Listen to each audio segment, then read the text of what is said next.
This is how the Arab Muslims destroyed African Christianity across the whole of North Africa and damaged African Christianity in Egypt.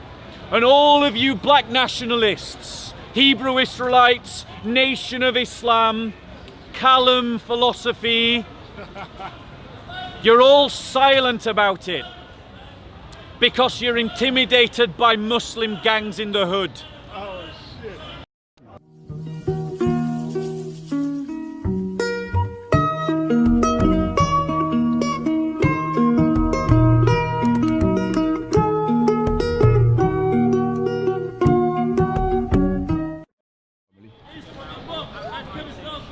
You can see Bob Seale doing a presentation.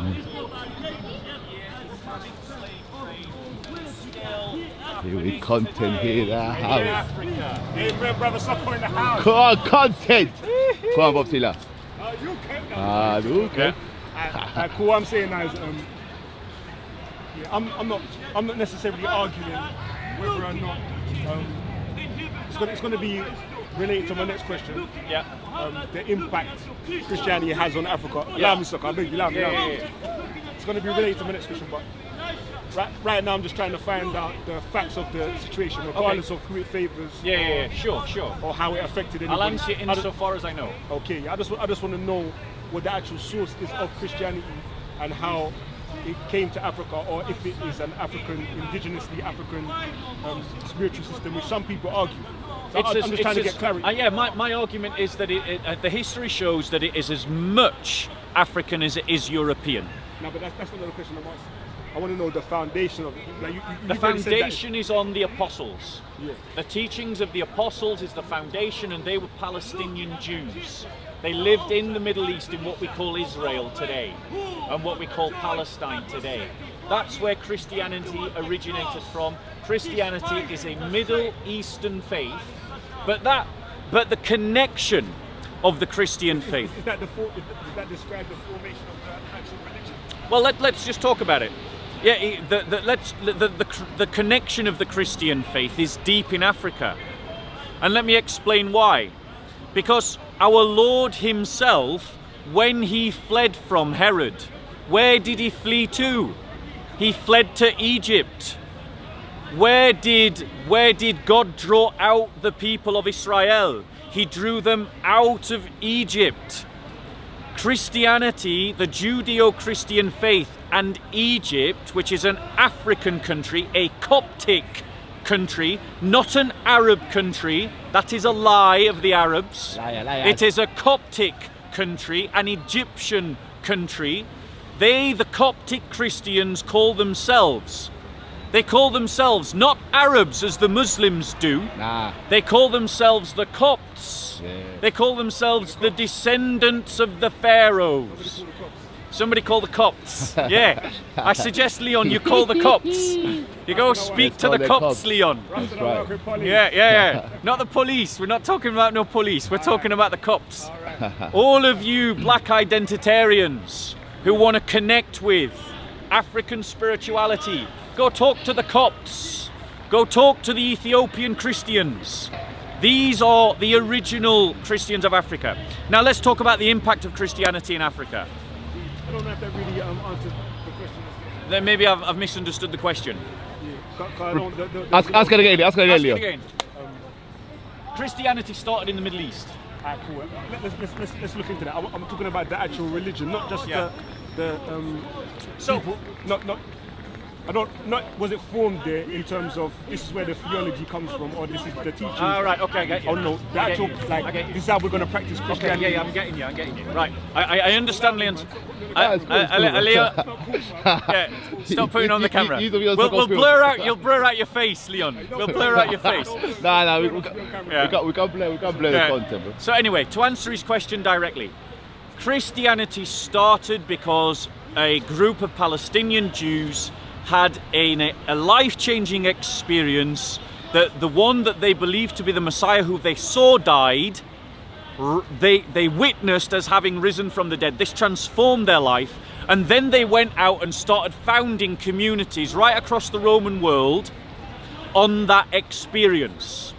and this is Christianity. Now, the thing is that Christianity, that politic, that community, developed in history. It developed in time, and so its forms, its functions, the way it expressed its beliefs, the way that it defined itself in contrast to oppositions, is something that developed historically. And in that sense, you can rightly say that the African church was exactly that, an African expression of that reality, of that truth. I think I've got the question as clear as I can get it in my head. Let's look at an analogy to help understand what I'm trying to express. Have I still not got your question? I really thought I'd got it then. It's a bit here, I don't know, listen. I'm going to use this analogy, if you agree with me then. Yeah. Or if this makes sense to me. Did the formation of Christianity was outside Africa? I want to discuss that as well after. Yeah. The initial, the foundation, so to say. Yeah. To a degree, the vanguard, Yeah. the tip of the iceberg. Yeah. The pin, the point of the spear. Yeah. So, was it the case that there was something called Christianity outside of Africa that got taken into Africa, that got adapted and developed and built upon at the foundation level? You could argue. Initially, was there something called Christianity outside of Africa? I think in the best way that I understand your question, I can say the answer is yes. There was an initial transformative experience to the apostles. But what you've got to understand, Leon, and I think many of I'm just asking for clarity. Yeah, I'm going to. But what you've got to understand, Leon, is that there was no Pan-Africanism back then. There was a Roman Empire that stretched across the Mediterranean basin, and people in that empire didn't think of themselves as African or Middle Eastern or European. They thought of themselves by their tribe, whatever that tribe happened to be, and then they thought of themselves as Roman subjects or as Roman citizens. And that is how their matrix of identity was operating. So when Christianity spread, it spread in the incubator of the Roman Empire, which was around the Mediterranean basin, including North Africa. And North Africans played their part in forming the ecclesiology. They played their part in forming the church. And actually, that's just a fancy word for church. They formed they played their part in defending orthodoxy, in defending the teaching of the apostles. I want to know if the fundamentals was the fundamentals, before it came to yes, with the apostles. And what happened is the Africans then developed on top of their teaching, just like the Europeans developed on top of their teaching. And that development had its major hiccup in the 5th century, and God willing should have come to some kind of resolution, but we don't know what the future might have held, because what then happened is that Arab Muslims invaded non-Muslim lands, imposed Islam on those areas, and slowly destroyed the African church. Except in Egypt and Ethiopia, where Ethiopians fought to defend their Christian identity against numerous Islamic jihads. And there is a new jihad starting in Ethiopia that the world needs to hear about and the world needs to stand against. There is a slave trade going off in Africa, an Islamic one, where black children are still being sold. And the world needs to hear about it and stand against it. I want to come back to something that you said. Have I answered your question in a way you feel? Let me use an analogy. No, yeah, I've got that still. I've got that. I think your answer is. I'm satisfied with your answer. Okay. But now there's an argument that I've heard the other day. Okay. Literally yesterday. Yeah. That Palestine, Israel, what's referred to as that part there, yeah, is technically Africa. I'm not saying I agree with this. I'm not saying I disagree with it. I'm just saying, I don't know if you're aware of the argument. I know that there is a massive... Sorry, just to clarify as well. Basically, I'm saying, is the people that was there, like genetically now we're talking. Okay. Are they the same people that are in Ethiopia now? So let me address that point directly. The fact of the matter is that the Jewish people lived in bondage in Egypt for hundreds of years. And that started with, oh gosh, I'm going to get it wrong now, Jacob and his brothers. I know, and they were the sons of, oh my gosh, Isaac? No, Isaac, that's right. Was it Isaac? Yeah. Gosh, I'm like, I'm having you know, when your mind just goes blank. Abraham, Isaac, Jacob, yes, there you go. Abraham, Isaac, Jacob. So it was Isaac and his Jacob and his brothers who went to Egypt. Like, there's that population of people. They didn't just marry in amongst themselves. They would have married Egyptian women. That's logical and that's fair. So interwoven into the genetics of the people of Israel will be the genetics of the Coptic people. It might have happened. On what scale though? Because even like in this country or all countries all over the world, generally people, as much as they do mix for the whole, they stick to their own. Yeah, and I think that's also probably true back then as well, if not a bit more so. So there would have been some bringing in of Coptic blood. I'm saying the mixture would be the exception rather than the rule. Yes, but it would still be there. So my point to you is, what I'm saying is, I mean, bearing in mind that Abraham didn't come from Palestine. Abraham came from Iraq. Yeah, he didn't come. He didn't come from Palestine. You know. So the point is, for me, Leon. So wait, Well, 1 second, Leon. Right, for me, Leon, genetics isn't that important. No, the reason I'm asking is I'm coming from a purist standpoint, where A pure racialist standpoint. maybe no truth. I don't think you're prejudiced. I'm not saying. I'm not using that in a derogative. My theology generally in life is before I adopt something foreign in order to be beneficial for me, I want to explore my own self. See if I've got my own version. Yeah. That I'm more, I'm more familiar with. I'm more Yeah. But I'm not so ignorant to the point that if I recognize something as being better than my own version, I'm not going to go with the. I want to go where the truth takes me. I've heard you say that. Thanks be to God. Have the. Did you say? Have the courage. The truth contradicts your Belief. Change your beliefs. Have the courage to go follow where the truth takes you. Yeah. Amen. I'm with that. I read that. Yeah. But I want to understand before I make those decisions. Yeah. As much as I can about myself and my own indigenous practices before I adopt or look for any. If I'm going to do search, I'm going to start from home, basically. Yeah.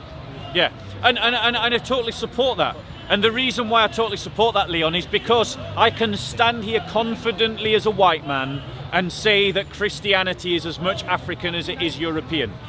The only reason why Christianity became viewed as a European thing is because Christians in Europe managed to stop the Islamic armies from conquering our lands in a way that the African Christians did not manage to. And so Christianity developed from a position of power in Europe, where it developed as a position of persecution in Egypt. But, Leon, Christianity did develop as a position of power in Ethiopia. For 2,000 years, the Ethiopians alone, amongst all African peoples, managed to determine their own lives. They were the only African nation that managed to stop Islamic deliberate jihads. They managed not only to survive them but to repel them, but then they also managed to stop the colonial armies as well. And I want you to remember that it was Portuguese Christians in the 15th century, white European Christians, who joined with Ethiopian Christians to fight Islamic armies. Why? Because those Portuguese Christians recognized that when they looked at the black African Ethiopian, they recognized that they were looking at a brother and sister in Christ. And they died with them, and they fought with them, and they defeated Islamic Jihad together. White man and black man together against Arab imperialism, against Arab occupation, against Arabization, against Islamization. Christianity is an African faith. Let me tell you, the Coptic Church is an African church. It has established charitable hospitals around Africa to help other Africans. It's an African church with foundations in Palestine. Every church has a foundation in Palestine. There is no church on earth. I just don't want to misrepresent the details. I've said it as clearly as I can. I don't know how much more clearly I can say it. If you say it's an African, it's not purely African, it's basically what I'm saying. There is no church. According to what you just said. There is no church anywhere in the world, India, Europe or Africa, that didn't start in Palestine. However, when it took roots in Africa, the Copts made it their own. I'm with that. They made it their faith. It wasn't imposed upon them. Remember, Leon, that Christianity didn't start as an empire. It didn't start with the sword in its hand. It started amongst the common man. It started at the ground level. Christians were persecuted for their first 300 years. So when Christianity blossomed in Coptic Egypt, I don't know if Coptopia is the way to describe it, but when it established itself in Egypt, it established itself by the willing acceptance of the people, not through imposition, not through persecution, like the Christians of Egypt suffered under the Islamic caliphates, when their churches were destroyed, when their churches were desecrated, when their brothers and sisters were told that they couldn't do their processions in the streets, that they couldn't ring their bells, that they couldn't have their churches next to a mosque, when they had to go to the caliph even to ask to repair their churches. And so many Coptic churches fell into disrepair and ended up falling down. And then the Christians were forced to build their churches outside of the cities. And they were forced to have their doors not onto the main high street but onto the side roads. And they were told that their prayers couldn't be heard by the Muslims. And when they were walking down the streets, the Arab Muslims would force them into the narrowest part of the road. And they would force them to wear clothes that distinguished them as Coptic Christians. They had to wear yellow belts. They had to ride on donkeys because they couldn't ride on horses. They were not allowed to carry swords. This is how the Arab Muslims destroyed African Christianity across the whole of North Africa and damaged African Christianity in Egypt. Perfect. And all of you black nationalists, Hebrew Israelites, Nation of Islam, Kalam philosophy, you're all silent about it because you're intimidated by Muslim gangs in the hood. Oh, shit. You need to, if you want to claim black Pan-African identity, start speaking up about this history, about African Christian history. Remember, it wasn't imposed from above. It was indigenous. One of the first Christian kingdoms outside of Armenia was Ethiopia. The Ethiopian Negus was the one who took in Muslims out of a Christian sense of hospitality and justice. What a historical mistake that was. Are you talking about when Muhammad went there? When Muhammad sent some Christians, he sent them to Ethiopia. Yeah. Sorry, he sent some Muslims, he sent them to Ethiopia. Because they was getting persecuted. Yeah.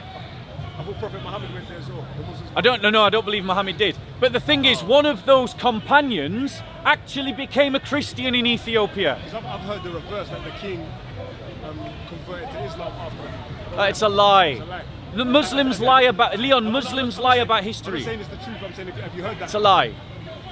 You're aware of it. It's not the first time you're hearing this. No, it's the first time I'm hearing it, but I'm confident it is a lie. The reality is that Muslims often rewrite history. They rewrite history all the time. The Muslim Dawah people, they point towards colonial slave trade, which was a crime that went on for 300 years as a crime. But they're silent about the 1400 years Islamic slave trade. Where can I buy a black African child today if I want to? I go to Khartoum, I go to Chad. Is Khartoum a Christian city or a Muslim one? Is Chad a Christian country or a Muslim country? I go to Mauritania. Is that Christian or Muslim? Learn your history. Go and speak to the Coptic Christians about how they practice their Christian faith. Go and speak to the Ethiopian Christians about how they practice their Christian faith. I don't want you to follow a white man's Christianity. Go and follow a black man's Christianity. Go follow the truth and join into the commonwealth of the church. And that commonwealth in the 15th century saw Portuguese Christians from the Catholic Church and Ethiopian Christians from the Ethiopian Church fight against Islamic Jihad together in the 15th century. That's where real Christian spirituality for the Pan-African belongs. There. Bear in mind, it was Arab Muslims who killed 2 million. Did you hear that, Leon? 2 million African Christians in South Sudan in 18 years of jihad in which they sought to Arabize the South. That is why there is now an independent country in South Sudan, because the African Christians said, we will not be Arabized. We want to keep our Christianity, and they took up arms and they fought for 18 years against a jihad that happened in the 20th century. In the process, they lost 2 million. 2 million Africans were killed by jihadis. And too many Pan-Africans are there still talking about crimes that happened hundreds of years ago by the white man, and you're silent about the crimes of the Arab Muslims that are happening today to African Christians. Is it Boko Haram? Is that Christian or Muslim? How many Africans are dying at the hands of Boko Haram? How many African Christians are dying at the, what's the tribe called? The tribe that travels. The Arab Muslim tribe that travels there, a nomadic tribe, I forget their name. Bedouin? Bedouin. Not Bedouin, that's an Arab tribe. I can't remember. What? Maybe, yes, that sounds familiar. Yeah, I think it's the Fulani. Forgive me if it's not the Fulani, someone will correct me in the comments. I know they're Muslims, so the Fulani. But they are killing African Christians. That's what's happening. So African Christians in Ethiopia, African Christians across Africa, unite, stand together. So you're making a claim that it's Muslims that are doing these things. See, like how when you're saying that the Christians, certain bad ones, that came in the name of Christ and was committing atrocities to Africans as well. Would you say that they are Christians that was just doing bad things, or would you say that they ain't Christians and wouldn't do their practices? I am not going to do what the Dawah teams here in the corner and pretend that that Christians have never done any bad things. Like, that's Adnan's trick. It's not my trick. Christians did bad things in Africa, European Christians. But they was acting against the teachings of their religion, whereas in this case they're saying that the Muslims that are committing these atrocities. Yes, I would say that you're arguing. I don't know. I'm asking. Are you arguing that they're acting according to instruction from their religious schools. Yeah, let me address that point directly. So to address that point directly and clearly, when Christians went into Africa and started trading in slaves, they were acting against Christian tradition, against biblical teaching, and they were doing it more out of Enlightenment philosophy. You see, Christians had all but abandoned the slave trade amongst themselves in Europe. So why did they suddenly start why did they do that? They did that because of Christianity. Why did they start trading in other human beings? It was because of the Enlightenment philosophy that emerged around the 1600s and 1700s, and that's where the slave trade started. Were Christians complicit in that act? Most certainly they were, but there were many Christians who fought against it even back then. The Jesuits and the Franciscans in Latin America were arguing against slave trade, against European colonialists in Latin America. Now, you asked about the jihads that happened. I am sure. I'm going to answer the question. I am sure that not every action of those jihadis can be justified by Islamic teachings. Not every action. But the narrative that justifies using violence against other religious communities has been well testified to in Islamic sources and Islamic practice. And that is fair. And so, yes, those jihads that killed 2 million African Christians in South Sudan, that all you Pan-Africans are so silent about, that horrific crime that happened in the 20th century, that crime was justified by Islamic teaching. You're talking rubbish. All right, I want to go into if you believe Christianity. I don't know what your understanding is of any African spirituality, quote-unquote religions prior to Christianity on the continent. Yep. I don't know your understanding of it. Mine is very limited. I would prefer a man like Shakara to be there because he'd be more suited to have this discussion still. But in terms of Christianity and the effect it potentially could have and is having on Africans on the continent, do you believe that it's beneficial for them to adapt it if they haven't already, as opposed to trying to use their own? Yeah, so let me deal with that. Christianity is different from Islam in a fundamental way. Christianity is an incarnational religion because we believe that God incarnated into human flesh and dwelt amongst us.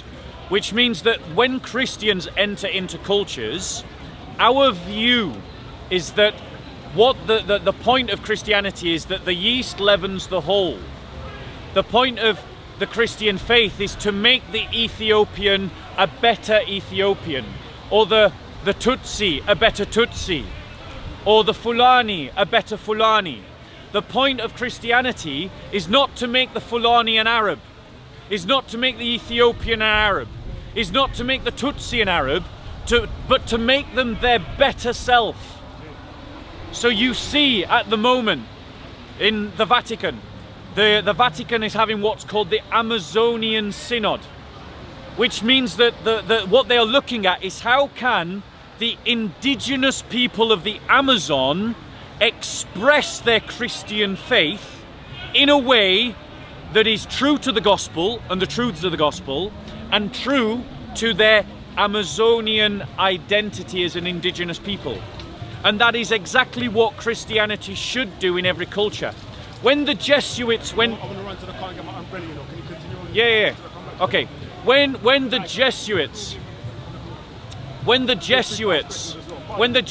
went to Japan, they went to Japan and they tried to strip their Christianity, their preaching of Christianity, of everything that was European, and adapt and adopt everything that they could that was Japanese.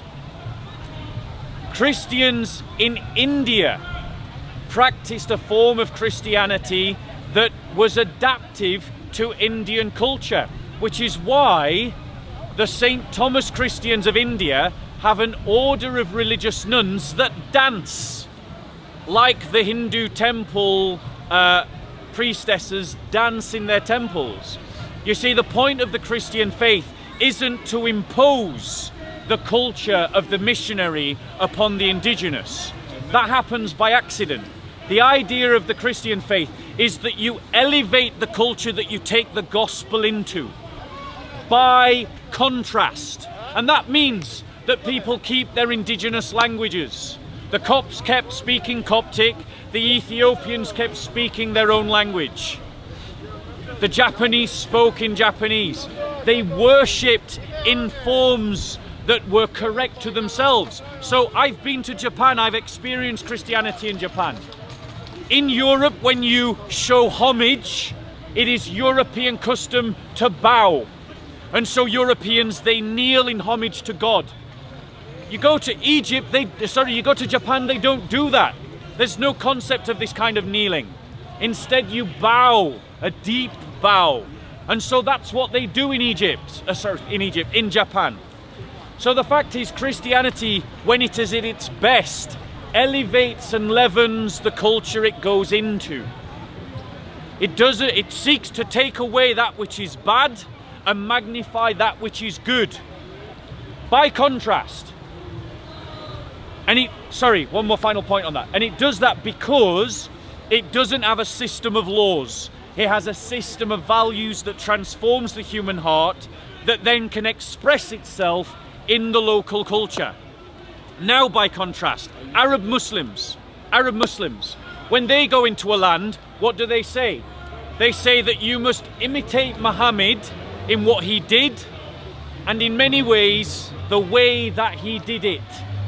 And so you see, where Islam has dominated, that people lose their indigenous culture.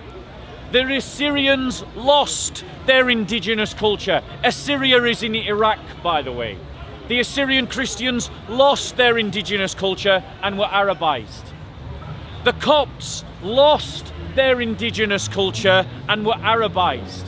The Namibians of Sudan lost their indigenous culture and were Arabized. It was my pleasure many years ago to meet a refugee from North Sudan. Why was she a refugee from North Sudan? Because the Arab Islamist government had decided to build a dam, the backwash of which would wipe away historical sites of the Namibian people. And this Muslim Sudanese woman, who wasn't really practicing Islam, didn't really care about it, but was proud of her Namibian identity, organized a very gentle protest against the government, and she had to flee for her life. She had to flee for her life because Arabization and Islamization go together, and they don't respect local indigenous culture. By Christian standards, we're called to be a light that shines in the darkness, a light that shines on a hill. We're called to be yeast that leavens the whole. We're called to be the salt that keeps the goodness of the thing into which it is salty. These are the kind of imagery that is used in the Bible. And so Christians, we seek to take what is good in a culture and maintain it, and simply remove that which is wrong in a culture. Now, what happened in Egypt and Ethiopia is an example of an indigenous African church. What happened in the 1800s and 1700s was unthinking Europeans came and they brought with them their European culture as well as Christianity.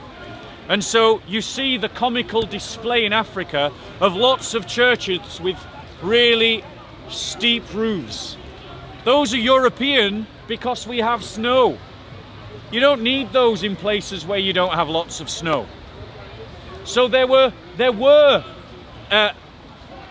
examples of places where Christians failed to do that.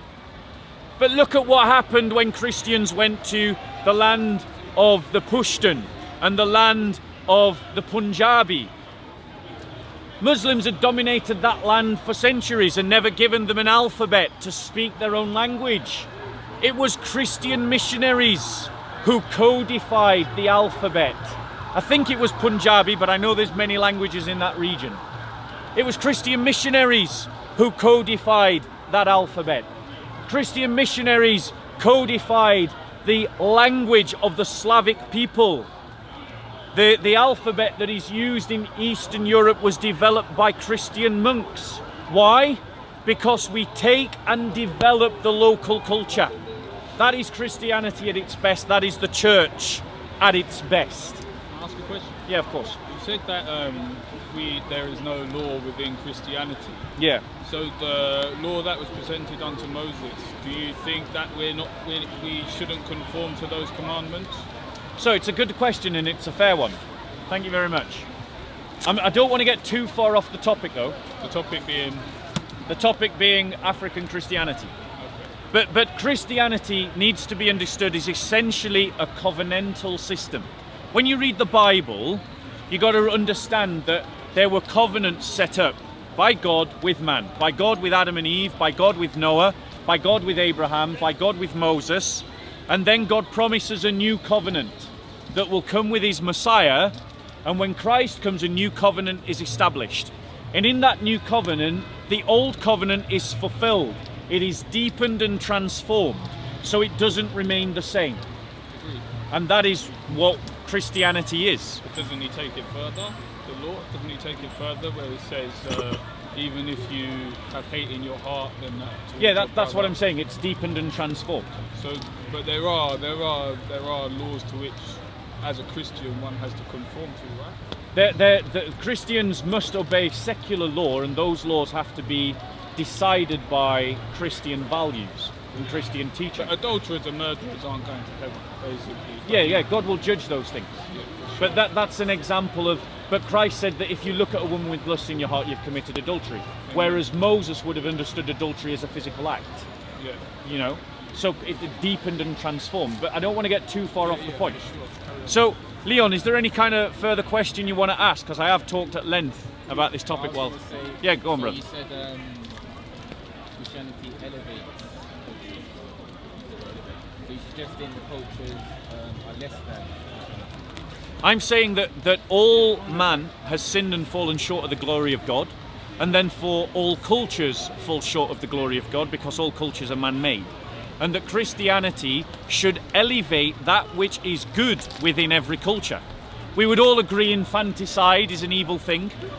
Would we all agree that? Well, right now, What if you're a lion? in the Amazon, Lions do it. in the Amazon, they bury children alive if they are handicapped. That's pretty. Now, that's what they do in an Amazonian indigenous culture. All of them are consistent. Certain tribes. But that is a common practice in Amazonian indigenous culture. I can understand from a human point of view why it's done. But you could From a argue survival point of view why it's done. However, Christianity ultimately talks about compassion and about helping the weak. So what would Christianity do to the Amazonian culture? Would it say to them, right, you all have to now start speaking English? No. They can worship God in their own language. They don't have to worship God in Arabic, hint, hint. But what they can do is worship God in their own language, but Christianity would oppose infanticide, as it has always done and still does today in the tell them West. to worship Jesus, when we though, wouldn't you? when we oppose You would encourage abortion. them to worship Jesus quite strongly. Absolutely. Is that good? Yes. Do you think that But I'm addressing his question. But didn't you say Christianity codified languages in certain places? In certain places it helped to codify language because those people didn't have an alphabet, so there was no alphabet to write the scriptures in, But why do they need the alphabet? so that they could read the scriptures. So the scriptures could be written in their local language. You see, one of the differences between Christianity and Islam is that Christianity says here, read the Bible in your own language because God can speak to you in your own language. Islam says, learn Arabic. Learn Arabic. So that means that already everyone is subject to the Arab man. Because the Arab man has to tell you what God said and tells you how to read Arabic. And even the Arabs can't agree sometimes on what the words mean. The fact of the matter is that Christianity says that the truth of the message is translatable. Yes, there can be accuracies and inaccuracies of translation, but an Ethiopian can read in Ethiopian, a Copt can read in Coptic, an Arab can read in Arabic, an Englishman can read in English, and you can worship God in that language. And you don't... Go on. Why is there such an emphasis? I've noticed that anytime you're talking about in opposition to something, you mention Islam, do you believe that to be as opposed to like Judaism or any other system, Voodoo or anything? I mean, I'll address that point very clearly. The Muslim Dawah team, in nearly every conversation that you watch or hear, will always throw in something about Christianity in every talk, regardless of who they're talking to. So if they can do it in the park, I can do it in the park. And if they don't like it, tough, stop doing it. So it's purely because Muslims do it. If they can do it in the park, I can do it in the park. I'm not saying you shouldn't do it or you can't do it. I just want to know Because what's in the your park, the motivation. biggest competitor to the Christian faith is Islam. Shouldn't we be a better example as followers of Christ? No, I think that's wimps talk. Yeah, I do. I think the way that you win is by winning and handing over the best weapons to your enemy ensures that you're defeated. Do you think Hebrew made it to the African plains before Christ? What do you mean Hebrew, sorry? Hebrew, like, do you think the language? Yeah, the teaching, the text. Because in the Americas, I remember hearing that there was a stone found in someone's grave. I can't remember how many thousands of years ago, but it had the commandments on it written in Hebrew. Yeah. In the Americas. Well, this is something that I wanted to get onto with Leon, is that the connection of Christianity and Judaism to Egypt is a strong one. To the Americas. No, to Egypt. I was saying the Americas.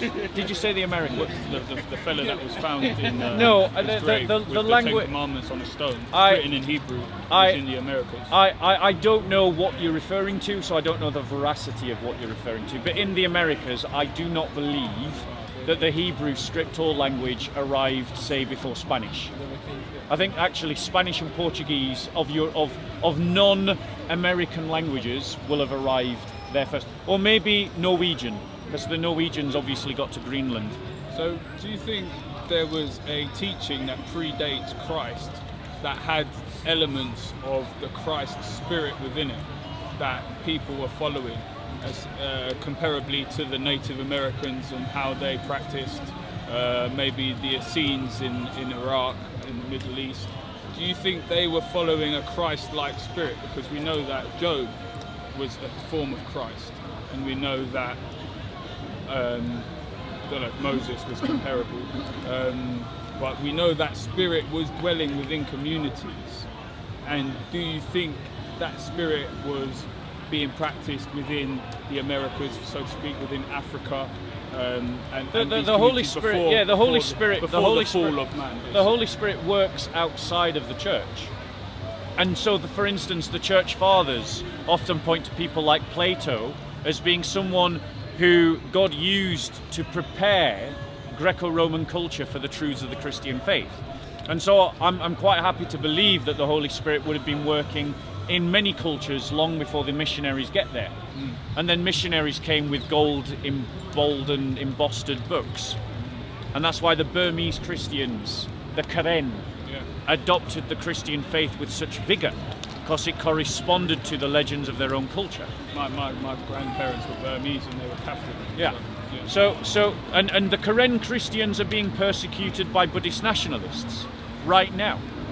They're fighting for an independent Karen state, and Christians around the world need to support them in their struggle. Do you think they should be tarred with a brush of Buddhism, these people, or is it just The Karen Christians, no, they're Christian. Why would I tar them sorry, with no, a Buddhist? but you said that the Buddhist nationalists Yeah, the are Buddhist persecuting them.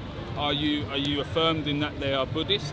In their, Yeah, in their- they're but they're not practicing Buddhism. Yes, they are. Because Yeah, I mean, this that's not it within the this- teaching. you of go Buddhism. and go and speak to the Dalai Lama, because he oversaw persecution of Buddhist minorities in Tibet. The reality Really? is this mythos. That's wickedness in high places. The mythos that the Buddhists are just some peaceful religion is totally false. Buddhist monks are persecuting Christians in Sri Lanka. They go into churches and they disrupt Christian services. Isn't that against the Dharma? No. And the teaching of No. Buddha? So Buddha condones the persecution of other faiths. In terms of Buddhist practice, Buddhists have fought for their religion.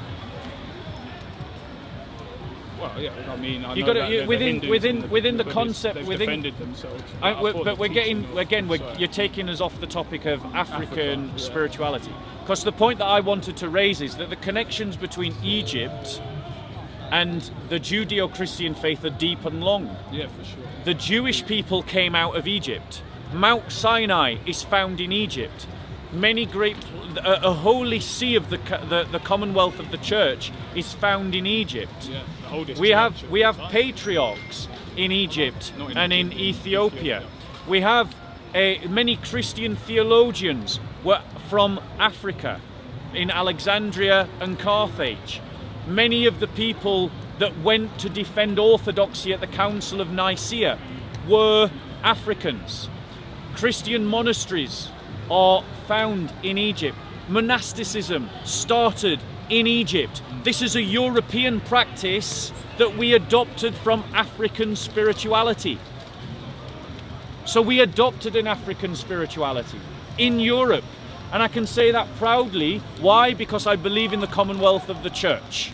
I believe in the heritage that all Christians share together, regardless of what their ethnicity is. Because Christians become one nation, one people, set apart unto the Lord when you become a Christian. And it's time that Christians rediscovered that in the way that we practice our faith. Any other questions before I stop? I think I'm done, you know. The one about allow me. Take him off the camera.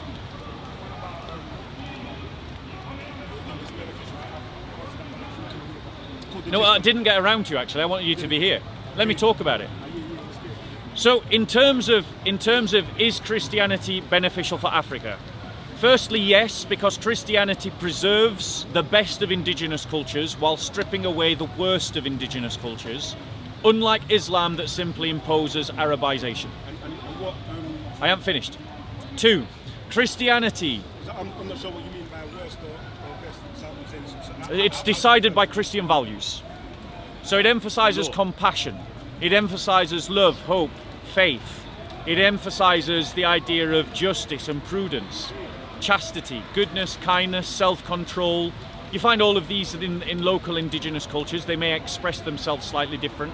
Indigenous dress, nothing wrong with it. You know, we wouldn't be asking people to walk around in a niqab in the forests of Africa. Why? Because we don't Arabize, we don't Palestinianize people.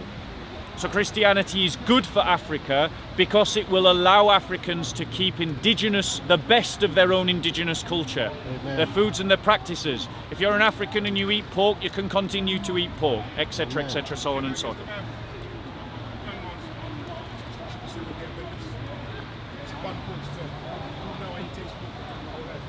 What, sorry? Yeah, that's a discipline of the Seventh-day Adventist Church, and they're allowed to have the disciplines within their own fellowship. They have that authority. Let me continue on why Christianity is good for Africa.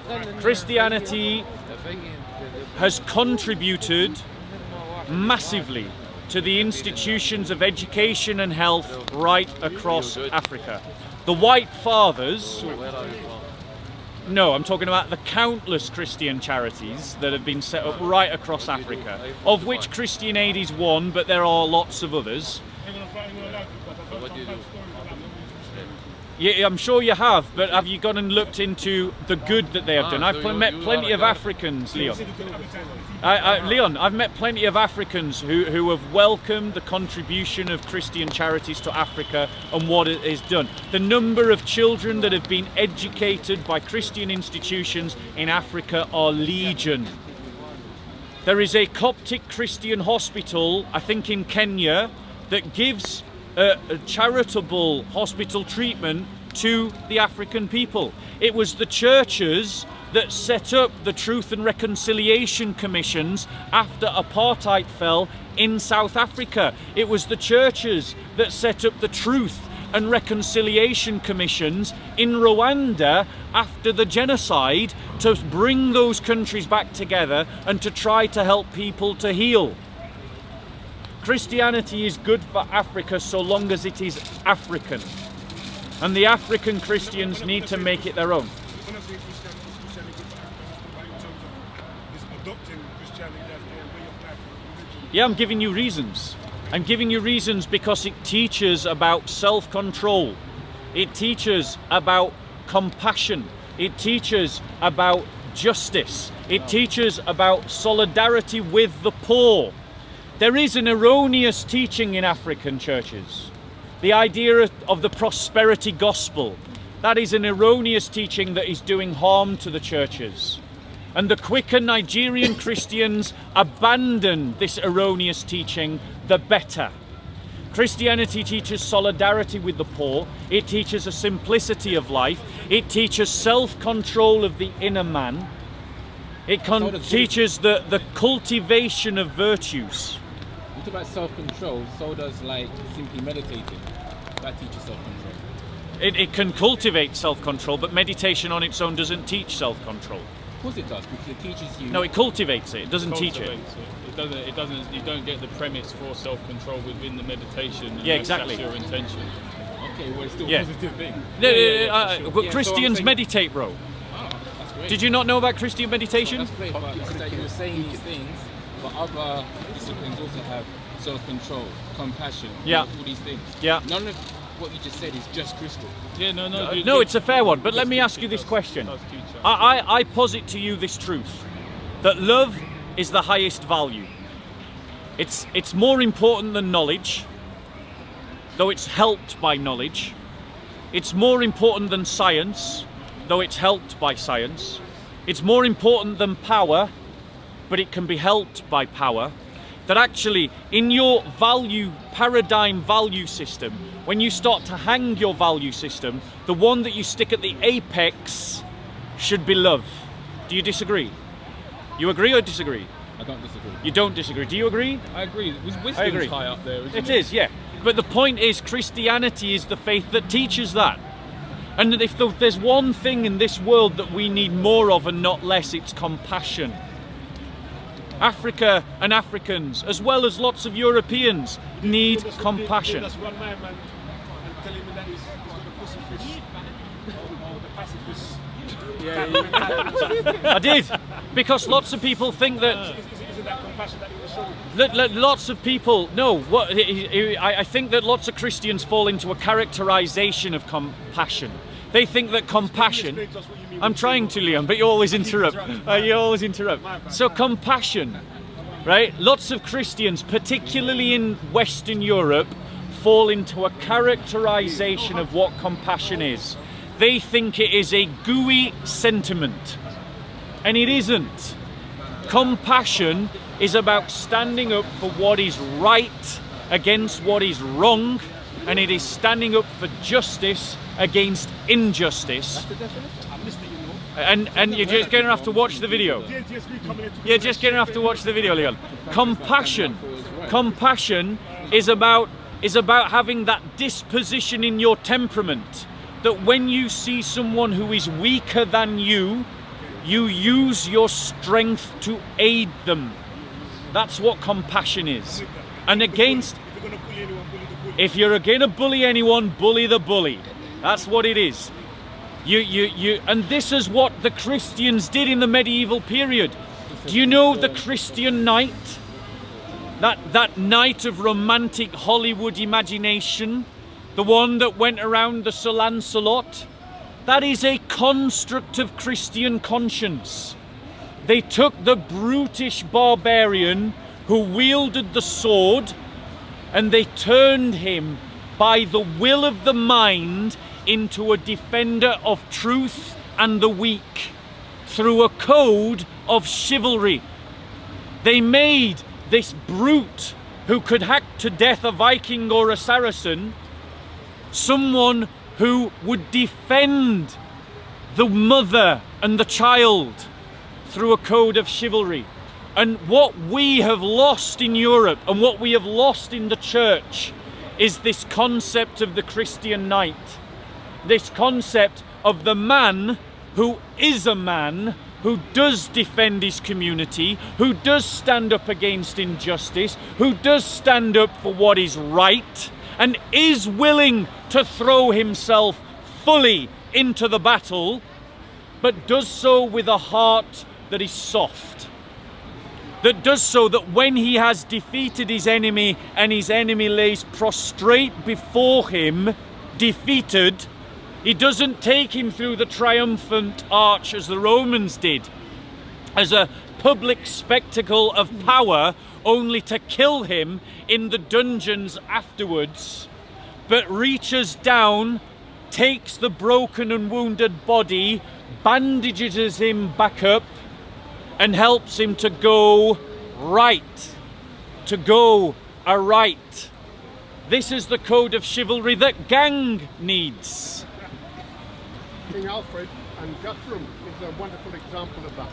Perfect example. Long before the code of chivalry, King Alfred, the only king of England that ever received the title Great, was a man who cultivated learning in his kingdom in an age of darkness. It was the Dark Ages after all.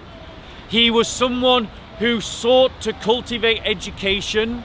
He built an equivalent of a Dark Ages welfare state, and he fought against the Danes to defend the Christian kingdom.